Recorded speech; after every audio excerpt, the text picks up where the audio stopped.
Салам достор, биз айыктыруу мектебибизди улантабыз. Эгер биринчи сабагыбызды көрө элек болсоң, каналыбыздан Кудай менен айыктыруучум аттуу видеону таап көрсөң болот. Балким өзүңө чындык табуу үчүн бир эмес, бир нече жолу көрүшүң керек болот. Сага жана ден соолугуң үчүн маанилүү кайрылууларды кое бербеш үчүн азыр биздин каналга жазылып, коңгуроону басып коюшуңдун кезеги. Демек, бүгүн экинчи бөлүм. Оорулардын себеби деп аталат. Эгерде оорулар эмнеден болоорун, болуп аткан нерселердин себебин түшүнбөсөк, себеп тыянактын байланышын көрбөсөк, бош аба менен күрөшкөндөй эле болобуз. Көзгө көрүнгөн нерселерди гана өзгөрткөнгө аракет кыла алабыз. Бирок себебин аныктамайынча, ал нерселер кайрадан кайталана берет. Оорулардын себеби өтө жөнөкөй. Бир адам сурагандай, оорулардын себепкери Кудайбы же шайтанбы? Мен сага Жакыптын биринчи бөлүмүнөн жооп бере алам. Кудай эч кимди жамандык менен азгырбайт. Кудай адамдардын үстүнөн эксперимент жүргүзбөйт. Библия бардык жакшы белектер, айыгуу, баталар, бардык жашооңдогу жакшылыктар жарыктын атасынан келээрин айтат. Кудай бүгүн да жакшы. Адамды сүйгөн Кудай болуп келет. Анын сенин үстүңөн эксперименттери жок. Ал асманга отуруп алып, туура эмес кылган нерселериң үчүн колуңду кесип салайын дебейт. Мени жакшы көрө башташы үчүн ооруларды жиберейин деп ойлонбойт. Кудай мындай жолдор менен иштебейт. Кудай сүйүүчү ата. Сенин балдарың бар болсо, аларды жакшы көрсөң, сен аларга эч качан жараларды жибербейсиң. Кулагың жартылай түшүп калышын каалабайсың. Библия атабыз тууралуу мындай дейт: эгерде силер каардуу аталар, балдарыңарга жакшы иштерди кылсаңар, анда жакшы атабыздын өзгөчө жакшы пландары бар. Мен сага айткым келет, оорулардын себеби шайтан. Ал оорулардын келүүчү эң башкы булагы. Элчилер 10:38. Кудайдын Назареттеги Исаны ыйык рухка толтуруп, кудуреттүү күчкө кантип эгедер кылганы сиздерге маалым. Ошондуктан ал адамдарга жакшылык жасап, Иблистен запкы тарткандарды айыктырып жүрдү. Библия ооруну Иблистин бийлик алдында деп айтып жатат. Бүгүн тегерегибиздеги көбүнчө адамдар бул бийлик алдында. Элдер мен бошмун деп айтышат. Бирок адамды кыйнаган, адамдын акчасын суурган, толук кандуу жана бактылуу жашатпаган ар бир оору бул шайтандын бийлиги. Лука 13:16. Иса дем алыш күнү адамдарды айыктырганы үчүн аны күнөөлөгөн адамдарга түшүндүрүп жатат. Ал эми 18 жыл бою шайтандын байлоосунда келген Ибрайымдын мына бул кызын дем алыш күнү куткарса болбойт беле? Ал аялдын оорусу шайтандын кылган иши экендигин айтып жатат. Же ал оору шайтандын бийлигинде болгонун, анын адамды байлап алуучу куралы экенин айтып жатат. Ал аялды кыйнаган оору шайтан менен түздөн-түз байланыштуу, шайтандан келген нерсе. Жакан 10:10. Жакшы кабардын жүрөгү сенин Кудайыңды сүрөттөгөн аян. Библия мындай дейт: Иса адамдар чыныгы өмүргө, болгондо да берекелүү өмүргө ээ болушсун деп келдим. Бул биздин Кудайыбыздын жүрөгү. Ал бизге чыныгы өмүр бергиси келет. Бирок өйдөрөөк анын атаандашы же адамдардын душманы жөнүндө жазылган. Ууру урдап, союп, ойрондоо үчүн келет. Эң жөнөкөй мисал бүгүн сени кыйнаган, сени мазактаганга аракет кылган бардык оорулар түздөн-түз шайтандан келет.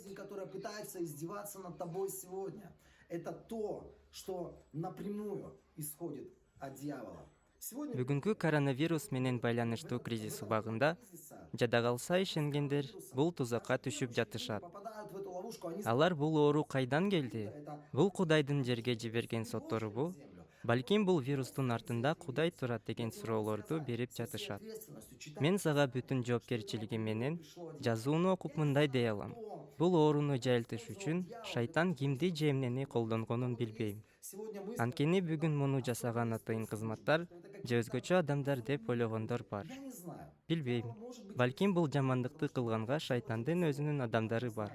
Бирок бир маанилүү оорулардын булагы бул шайтан. Оору шайтандын мени байлап алуусу үчүн каражаты экенин түшүнгөндө, бул менин денемдеги жин же жалган күчкө каршы турганга моралдык, юридикалык укугумду колдоно баштайм. Лживой силе внутри своего тела. Ошол үчүн сенин жана бардык оорулардын себеби шайтан экенин түшүнгөндө, сенде мен муну менен макул эмесмин деп айтканга юридикалык күч же ички юридикалык укугуң болушу керек. Сказать во имя Иисуса я с этим не согласен. Я на это не согласен. Я на это не подписывался. Это Бул Иса Теңир мага даярдап койгон келечегим, тагдырым эмес. и это не то, что приготовил для меня мой Господь Иисус. Билесиңерби? Шайтан адамдардын жашоосуна жөндөн-жөн кире албайт. Ему тоже Ага да эшиктер керек. он не может просто Жөндөн-жөн мен шайтан, эми сенин жашооңдун аймагында билекте болом дей албайт. грех, он открывает Шайтанга эшик ачуучу же кирүүгө мүмкүнчүлүк берүүчү бул күнөө. Они связаны Ошол үчүн оорулардын көпчүлүгү түздөн-түз бир күнөө менен байланыштуу жана бүгүн көпчүлүк адамдар ойногон кыйратуучу күч. Если у тебя есть какой-то Эгерде жашооңдо бир күнөө бар болсо, жана сен аны башкалардан жашырсаң, мен сага айткым келет.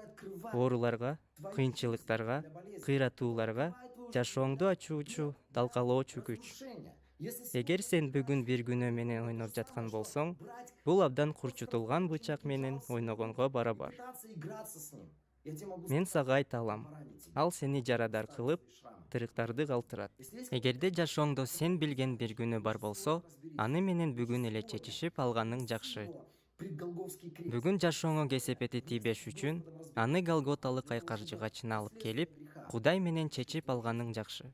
В Иерусалиме Жакан 5:2-9. Шаардын Кой дарбаза деп аталган дарбазасынын тушунда бир көлмө бар эле. Евангелие от Анын еврейче аталышы Бейт Саада. стиха. Там лежало много инвалидов, слепых. Тегерегинде түркүктө 5 бастырма салынган. Аларда сокурлар, аксактар, шал оорусуна чалдыккандар, дагы башка көптөгөн оорулуулар жатышчу. Бул жерде 38 жылдан бери ноокастап жаткан киши бар эле. Иса анын жатканын көрүп, көптөн бери оорулуу экенин билген соң, сакайгың келеби деп сурады.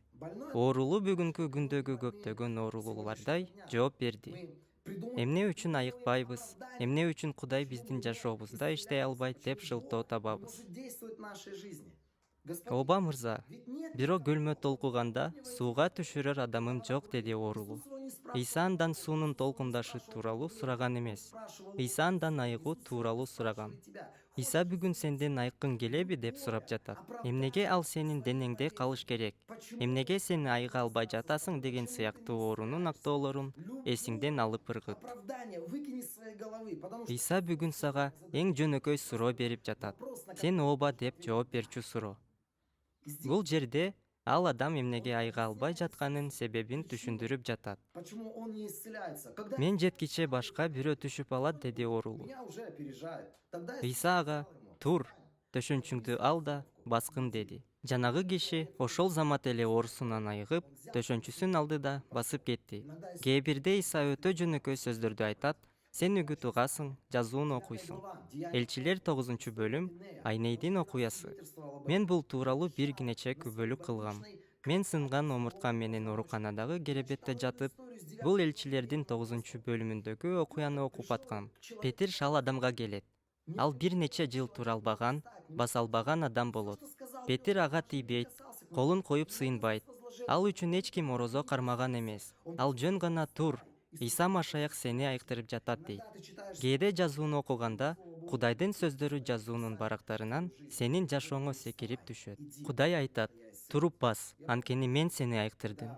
Ал кечесимде мен элчилердин 9 бөлүмүн окуп жатып, бүгүн да мага Кудай дал ушундай айтып жатканын түшүндүм. Денис, Иса сени айыктырып жатат. Иса бүгүн сага жана сен үчүн тур да бас. Мен ошол кечте ооруканадан кетип, башка кайтып келген эмесмин. Болгону 2 күндөн кийин чыгаруума келгем. Ал чыгаруу Кудайдын колунан эмне келет экендиги тууралуу күбө катары дагы эле үйүмдө бар. Кудай бүгүн сага айык, тур, мен бүгүн сени айыктырууну каалайм жана сени айыктырам дейт. Я хочу тебя исцелять, и я буду тебя исцелять. Все, что нам Биз нужно болгону делать, бардык бирокторду оорунун денебизде болушунун бардык себеп далилдерин алып оправдание того, ыргытышыбыз керек. почему болезнь должна жить внутри меня. И вы знаете, Билесиңерби, самое эң интересное, кызыктуусу, читая дальше, мындан ары очень окуганда просто. кийинчерээк Иисус Иса ал находит адамды этого табат. человека. 14 14 стих. аят Это же глава ошол эле 1 бөлүм. Евангелия от Иоанна. Жакындан 5:14. Иисус Кийинчерээк нашел Иса этого жанагы человека кишиге и сказал ибадатканынын ему, короосунан жолугуп «Будь мындай деди: Мына, Какие сен прекрасные айыктың. слова. Но Мурункудан да жаман дальше акыбалга он туш заявляет, болгуң келбесе, не греши мындан больше, ары күнөө что кылба. бы ни случилось Кандай сонун с тобой сөздөр. еще худшего. Иисус Иса ал адамдын жашоосунда күнөө болгонун жана ал күнөө ооруларга эшик болгонун түшүнгөн. чтобы болезнь могла спокойно приходить в жизнь этого человека. Поэтому, Ошол үчүн ал мындан ары күнөө кылба деп эскертип жатат. Билбейм, ал балким анаша чекчү, балким ал ичип алып, аялын сабаганды жакшы көрчү. может быть, Балким азыр айтканга занимался какими-то уят болгон вещами, нерселерди которые так жашыруун тяжело сейчас кылчу. говорить. Иса анын күнөөсүн знает, атабайт. что это был грех. Бирок Иса билген күнөө болгон жана ал мындан да жаман абалга туш болбош үчүн аны экинчи кылба деп жатат. Худшего. Итак, Демек, биринчи жашообузга кире алган жамандыктын булагы бул күнөө. болезнь в нашу жизнь. Это Бул сен ойноп жаткан бычактын мизи. это острие ножа, с которым ты можешь играться. Но однажды Бирок ты можешь бир күнү ал бычак сени кесип, сага жаракат алып келет. тебе ущерб. Поэтому Ошол үчүн балким жашооңдун бөлүгү болуп калган же сен макул болгон ар күнөөнү ташта, кабыл алба. стал частью твоей жизни. Когда мы говорим, Күнөө жөнүндө айтып жатканда, то второй экинчи нерсе бул биринчи Корунттуктарга 6:12. стих. Есть Ыйык рухтун ибадатканасын тагыраагы биздин денебизди буза турган күнөөлөр бар экенин Кудай айтат. коим является наше тело или которым является наше тело. Внутри тебя. Сенин ичиңде ыйык рух Бог жашайт. называет его Кудай сенин денеңди ыйык рухтун ибадатканасы деп атайт. которыми Денебизди өлүмгө алып келе турган күнөөлөр тууралуу сүйлөшкөнүбүздө, ал баңги менен, чегүү менен байланыштуу. Ал чегүүнүн бүгүн ар кандай мааниси бар. Асмай, адамдар тамекини чегишет. табак. Доказано. Бул далилденген. Сен жашооңду кыскартасың, өзүңдү ичиңден талкалайсың, денеңди, ден соолугуңду бузасың. Буларды кылып, ден соолугуңа пайда алып келип, 50-60 жаш курагымда мен сергек чал болом деп ойлобо. Сен чабал чал болосуң. Анткени сен өзүңдүн денеңди Кудайдын кеңештерин чануу менен өзүң бузуп жатасың. Божественными советами. Еще Дагы бир мен жекече күнөөлөр катарына киргизген нерсе отношу это к греху. Это бул туура тамактануунун эрежелерине тоотпоо же болбосо ушундай эле ичиңден сени талкалаган нерселерди тоотпоо. которые точно так же могут разрушать тебя изнутри. Например, Мисалы, сен таттууну көп жейсиң. сегодня Бүгүн жарнама вокруг нас реклама кричит. ич, Пей, же, ешь, көбүрөөк бери ал, больше. үчөөнү Возьми экөөнүн 3 баасына ал порции деп дуулдайт. И мы Биз да түшүнбөй барып алабыз. понимаем, что мы делаем. Биз Мы таттуу пьем ичебиз, сладкое, мы таттуу пьем жейбиз, сладкое, мы едим таттуу сладкое, үчүн мы платим төлөйбүз. за сладкое. Это Ал сладкое таттуу начинает бизди ичибизден разрушать бузуп нас баштайт. изнутри. И сколько Анан адамдарда канча деген кайгылар, оорулар пайда болот. медик, любой Ар бир врач дарыгер скажет, доктур это бул точно сен из-за того, таттууну что көп жегениң үчүн гана деп айтат. Знаете, однажды с нами Бир жолу произошло биз менен удивительная бир история. укмуштуу окуя болгон. В тот Ал момент, учурда когда биз мы балдарыбыздын нашего бирөөсүнүн человека, жашоосу он үчүн болел күрөшүп раком, и это жатканбыз. была большая Ал рак менен битва ооруп, в нашей жизни. жашообуздагы анын айгуусу үчүн чоң күрөш болгон. Бул тууралуу кийинчерээк айтып берем. Бирок ошол учурда башка да керектүү кароосуз калган балдарыбыз бар. Анткени биз бул күрөш менен бошобой, ооруканада жатып, эптеп жашаш үчүн бизнес жүргүзүп аткан кезибиз эле. Кичүү балдарыбыз керектүү кароосуз калган. Балдарыбыздын бирөөсү ичим ооруп атат деп даттана баштады. Ар дайым бир эле симптоматика, бир эле оорулар. Ал дагы тез-тез даттана баштады. Биз ага колубузду коюп, сыйынып жаттык. Эч нерсе болбой атты. Дарыгерлерге кайрылдык. Мен медицинага каршы эмесмин. Мени укулачы, кымбаттуу достор. Туура медицина Кудайдан жана ал адамдарга жардам берүү үчүн. Биз дарыгерлерге кайрылдык. Алар изилдөө жүргүзүп, дарыгер аял мындай деди: балыңар чынында да көп таттуу жейт окшойт. Биз жок, адатынча эле анан биз менен жейт деп ойлонуп койдук. Она Ал говорит, же балким ал таттууну ширелерди ичет деп сурады. что каждый раз Анан приходя биз в магазин, дүкөнгө кирип, именно купать балдарыбызды эркелетүү чуть-чуть үчүн сока толтура для шире того, алып чтобы берип как-то побаловать жүргөнүбүздү наших эстедик. детей. И он очень Ал сильно ширелерди любит аябай соки. жакшы И он көрчү. эти соки Анан ал практически ширелерди без денег. ченебей, Сколько раз к нему батышынча ичип обращалась, алчу. столько он и пил эти соки. И Анда ал аял женщина бизге такая Кудайдан дала бир кеңеш берди. божественный совет в нашу жизнь. Она Силер сказала, болгону что балаңар надо колдонгон сделать, это таттуунун просто көлөмүн начать көзөмөлдөп контролировать количество турушуңар сладкого, керек. которое употребляет ваш ребенок. А Такыр лучше таттуу всего жебеген поставить его диетага да сейчас отургузууңар на диету баарынан жакшы. 0 сладкого. Таптакыр алып салгыла деди. Полное отсутствие сладкого. Полностью обрежьте его в этом. Знаете, Билесиңерби, Чили. биз аны Мы даралаган больше жокпуз. даже за него не Башка молились. сыйынган да Мы жокпуз. запретили есть ему сладкое. Биз болгону таттууну тыйдык, оорулар токтоп, Кончились бул проблемы, жаш бала туш болгон көйгөйлөр да бүттү. или с которыми встретился этот молодой человек. Я хочу тебе Мен сказать, сага айткым келет. помогай своим Организмиңди туура тамактанууну, туура диетаны жана ушундай сен билген жөнөкөй нерселерди тоотпогондон алыс бол. Дагы бир дене бизге байланыштуу нерсе — бул кыймылсыз жашоо образы. Эгер сен дайыма компьютердин маңдайында отурсаң, унаа менен жүрсөң, балким азыркы өзүн изоляциялоо учурда чыкканга мүмкүнчүлүгүн жок болсо, 7-кабатта жашасаң, Кудайга рахмат. Тепкичтен ылдый түшүп, кайра көтөрүлүп башта. Муну күндө кыл, башта. Буттарыңды иштет, басып башта. Өзүңдүн үстүңөн аракет жасап башта. Терде, кыйнал, бирок жаса. Анткени бул денеңе пайда болот. Спорт менен машык. Балким сен жаш эмес адамсың. Балким жашың 44-төн ашты. Азыр дал ошол убак. Ден соолугуң тууралуу ойлоно баштан. Ден соолугуң менен активдүү иште. Дагы бир оорулардын денебизге келишинин себеби болгон нерсе болезни приходят в наше тело. ашыкча иштөө жана стресс. Бул тема өтө чоң. Билесиңерби, мен дарыгер эмесмин. Мен диеталар менен алектеген да адам эмесмин. Сага туура диетаны жазып бере албайм. Жөн гана жүйөлүү мааниң болсун. Стресс жана ашыкча иштөөнү айтканыбызда, дароо атам менен болгон окуяны эстейм. Бир жолу үй сатып алып, ремонт жасап аткан учурубуз болчу. Атам мага полдорду жапканга жардам берип аткан. Биз аны менен жакшылап иштеп, ал үйүнө кетти. Кечинде мага апам чалып, атам жүрөк тутушун кармаганын айтты. Аны тез жардам алып кетип, көрсө инфаркт болуптур. Убакыт өткөндөн кийин кардиолог дарыгерлер жүрөгүн изилдеп, жетектөөчү кан тамырлары бүтөлүп калгандыгын түшүнүштү. Жүрөгүнө операция жасоого туура келди. Шунтирование деп аталган ачык операция жасашты. Кан тамырлардын бир бөлүгүн кесип алып салышты. Дагы бир таза деп тапкан бөлүгүн алып, кесилген жерине кошушту. Анан кайра төшүн тигип, ал наркоздон өзүнө келип атканда, ага операция жасаган хирург, дарыгер-кардиолог обход жасап келди. Атамдын бир эле суроосу бар болчу. Ал хирургтан бир эле суроо сурады. Эмнеге мени менен бул нерсе болду? Мен дээрлик майлуу тамак жебейм. Биз баарыбыз эле укканбыз. Кан тамырлар менен көйгөйлөр майлуу тамактан болот.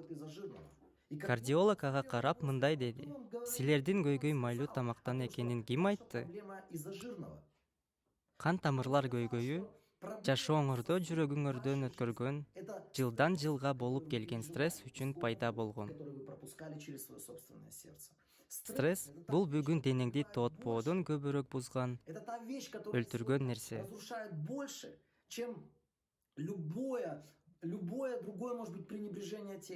Эгер сенин жашооңдо бүгүн стресс бар болсо, Исага кел. Кудайда сенин суроолоруңа жооп бар. Көбүнчөсү стресстин себеби чечилбей калган көйгөйлөр, биз каршылаган кыйынчылыктар, жүрөгүбүздө алып жүргөн кайгыруулар болот. Ошол үчүн Библия Кудайга келгенде бардык түйшүгүңөрдү ага бергиле деп айтат. Ага бардык көйгөйлөрүңдү бер, бардыгын жүрөгүңдө алып жүрө бербе. Билем, бул бир чоң илим. Муну практикада колдоно башта. Стрессти, кам көрүүлөрүңдү, бардык чечилбей калган көйгөйлөрүңдү, бардыгын Кудайга бер. Кудай аларды сага караганда жакшыраак чече алат. Билесиңерби, статистика бүгүн Россия Федерациясында каза болгон адамдардын көбүнчөсү, бул статистика дүйнөлүк деле деп эсептейм. Балким бир аз ашыкча кошумча айырмасы бардыр. Плюс-минус процент в какую-то 2018-2019 жылдарда каза болгондордун 50% жүрөк кан тамыр ооруларынан каза тапкандыгын айтат. которые страдали от сердечно-сосудистых заболеваний. И чаще Жана эң көп буга себеп причина этому бул адамдар өзүнүн жүрөгүнөн өткөргөн свое стресс. собственное сердце. Я хочу Мен сказать, сага айткым келет. что Бардык себептер все эти бул причины сен жашооңдо аларды это көрүп, то, что тебе эшикти подходит жаап для салууң того, үчүн. чтобы захлопнуть дверь. Это те Бул причины, душман кирип келе алган эшик сегодня катары болгон являются нерселер. дверью, через которую приходит враг. И Кесепеттери нужно менен эле бороться күрөшө с берсе болот. последствиями. Бирок Но маанилүүсү важно увидеть себепти причину көрүп, и захлопнуть эшикти дверь жаап салуу. для этой причины. Еще Дагы одна бир вещь, нерсе это Библиядагы чоң тема гигантская тема из Библии. Это наследство. тукум кууган каргыштар. Это Бул мыйзамды кайталоо китебиндеги 28-бөлүмүндө жазылган нерселер. Бардык же көбүнчө айыктырылбас жана өнөкөт оорулардын себеби адамдар жашоосунда ташыган кыргыштар. проклятие, которое люди тащат на своей жизни. И чаще Көбүнчөсү всего мындай получается болот. так, что, например, Чоң атаңда болгон оору было у деда, оно сенин атаңа, андан кийин сага өтүп иштейт. действует в тебе. Бул сигнал, Сигнал, бул муундан муунга оору что из өтүп, поколения в поколение ал оору кире турган эшик ачык экенин айткан нерсе. через которую приходит болезнь. Это Ал осуяттарды бузуу менен балким заповедей. чоң атаңа же чоң атаңа келген каргыш. Ещё, может быть, на твоего прадеда или на твоего деда. Кээде сен кыла турчу бир нерсе Всё, что тебе бул Кудайдын алдына келип, Богом сказать, «Да, кымбаттуу ыйык рух, покажи, эшикти жаап салуу үчүн жана сенден айгуу алуу үчүн мага бул себепти көрсөт, ачып бер деп айтканы. Дагы бир нерсе эмнегедир биз көп тоотпогон нерселер, почему накыл сөздөр 14:30 мындай жазылган. 14 глава 30 стих, там Көрө албастык бул сөөктөр үчүн чирүү. Матай 18:24 бул ызалык менен жашаган, кечиргиси келбеген адам жөнүндө накыл сөз. который не захотел прощать. И мы видим, Биз что көргөндөй, мунун последствия, кесепеттери когда этого ал человека адамды отдают кыйноочулардын Богу. колуна беришет. Что это для Бул нас? накыл сөзгө бизге Что это эмнени значит билдирет? для нас? Вот Биз жашообузда өткөргөн бул которые мы күнөөлөр, сегодня пропускаем в своей жизни. Горечь, ызалык, зависть, көрө албастык, саможалость, өзүн өзү айоо, привычка дайыма постоянно таарынуу заносить адаты обиды против балким других, бардык желание адамзатты мстить жек в своей көрүүгө, жизни. Может быть, это уже айланып привязка кеткен к адамдардан к өч алууну каалоо. человечеству или каким-то конкретным людям. Это Мунун баары дайыма ден соолук менен байланыштуу көйгөйлөргө алып келет. связано со здоровьем. Это Көбүнчөсү кайрадан жүрөк, ичеги оорулары. желудочно-кишечного тракта. Это то, с чем мы Биз жылдардан бери жашап келген, балким биз өзүбүз макул болгон жана көңүл деле бурбай калган нерселер. обращать. Дагы эшиктердин бири көбүнчө Кудайдын кызматкерлерине тиешелүү. Жаңы бир аймакка келгенде, көрүнбөгөн руханий дүйнө менен кармашка аттанганыңда, Духовным миром. көбүнчөсү ал руханий дүйнө сенин алсыз жерлериңе басым жасай баштайт. Давить на какие-то слабые места в твоей жизни. Но это Бирок бул башка үгүттөр үчүн, башка библиялык окутуу үчүн темалар. проповедей, это тема для другой библейской школы.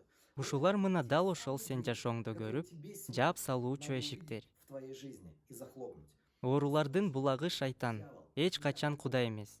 Кудай бүгүн сени айыктыруу үчүн. Сен чечише турган нерселер бар. Эгерде сен бүгүн азыр ошол нерселерди көрүп жатсаң, Кудайга келип, аларды чечип ал. Эгерде сен Кудай менен кантип чечүүнү билбесең, жыйындагы кызматчылардын бирөөсүнөн сура. Балким жаз. Өзүңдүн абалыңды сен ишене турган кызматчыга кайрылып, айыгууң үчүн сапаттуу кызмат көрсөтүп, жардам берүүсүн суран. Себептерди дагы бир жолу эскертем. Биз бүгүн ойногон бардык күнөөлөр, денени кам көрбөө, стресс жана ашыкча иштөө, ызалык, көрө албастык, өзүн өзү айоо жана тукум кууган каргыштар. Бул душман кирген эшик болуучу нерселер. Кезектеги сабагыбызды бүткөнүбүзгө чейин айыгуум тууралуу кезектеги окуямды айтып бергим келет. До того, как мы закончим очередной урок. Бул окуя Каракол шаарында жашап жүргөн кезимде болгон. Мен коомдук мончого барып, акылсыздык менен ал мончонун полун жылаңаяк басып жүргөм. По полу этой бани. Мен бул акылсыздыктарды андан соң эч качан кылбайм. Билесиңерби мени менен эмне болду? Бир нече күндөн кийин денемде кызарып кызамык чыгып калганын байкадым. Высыпание. Тавтология. Анан колдорумду кызамыктар жарага айлангыча тырмап салдым. В степени, что эти высыпания превратились в язвы. Ал көбөйүп баштаганын байкадым. Увеличивается. Я не могу Уктай албай, нормалдуу жашай албай калдым. Дайыма тырманып калдым. Бир жака адамдарга келип, колдорумду үстөлдүн астына түшүрүп, тырмачумун. Дайыма колум көрүнбөш үчүн жеңи узун кийим кийип калдым. Билесиңерби эмне болду? Бир сонун учурда, ал учурда болсо ишенген, харизмат, ишенүү аркылуу айыгууга ишенген, Кудай бүгүн кереметтерди жасаганына ишенген адам болчумун. Которум айгаш жыгачта, мен муну жарыялап, ырастап айтып жаттым. Бир учурда айыктыруу иштебей жатканын түшүнө баштадым. Тери ооруларын айыктыруу менен алектенген адамдарга баруум керек экендиги менен макул боло баштадым. Биздин жыйында тери венеролог бар болчу. Ал мага бир май же дары берүүсү үчүн кайрылууну ойлондум. Мен дагы Кудайга айлам түгөнүп, эмнеге бул жашоомо келди? Балким мен азыр байкабаган, көрүнбөгөн бир себеп бар деп кайрылдым. Мен өзүмдү четтен көрдүм. Өзүмдү көрсө бир жагынан Кудай мени айыктыраалары менен макул болгонум. Бирок ичимде күнөөлүү сезим жана өзүмдү аябай жашаарын көрдүм. Мен ал айыгуу келгенине татыктуу эместей, өзүмдү өтө жакшы эмес, татыксыз, күнөөкөр, ичимде бардыгы мен кандайдыр бир жамандыктын жана кирдин бир тобундай, ошол үчүн Кудай мени айыктыргысы келбеген адам сездим. Өзүмдүн ичимде мен күнөөлүү сезимди, өзүмдү өзүм аяоону өстүрүп жаттым. Жада калса айыгуу тууралуу сыйынып атып, мен ал айыгууну ишеним менен кабыл ала албаганымдын жөнөкөй себеби мен өзүмдү татыктуу Кудайдын баласы катары кабыл алган эмесмин. Мен нормалдуу ишене алган эмесмин. Ошол күнү мен Кудай, мен бул себептен, ички абалымдан, ишенимсиздиктен баш тартам. Ишенимсиздик бүгүн адамдар айыгуу ала албагандыктын эң чоң себептеринин бири. Биз бул жөнүндө өзүнчө талкуулайбыз. Дал ошол күнү денеме колдорума колдорумду коюп, Исанын ысмынан бул мага Голгота айгаш жыгачы аркылуу укук боюнча таандык. Бүгүн терим тазаланышына, котур денемди таштап кетишине, канымдан бул бале кетишине буйрук берем дедим. Ошол заматтан тарта бир нече күндөн кийин менин терим толугу менен тазаланды. Күндөн күнгө жаралар кургап, денемден кетип баратканын байкадым. Бул керемет болду. Жана мен түшүндүм. Бир себеп бар болчу. Ал себеп менен чечишип, айыгуу жашоомо кирип келди. Ден соолукта бол. Бизди ук, каналыбызга жазыл, кийинки бөлүмдөрдү көр.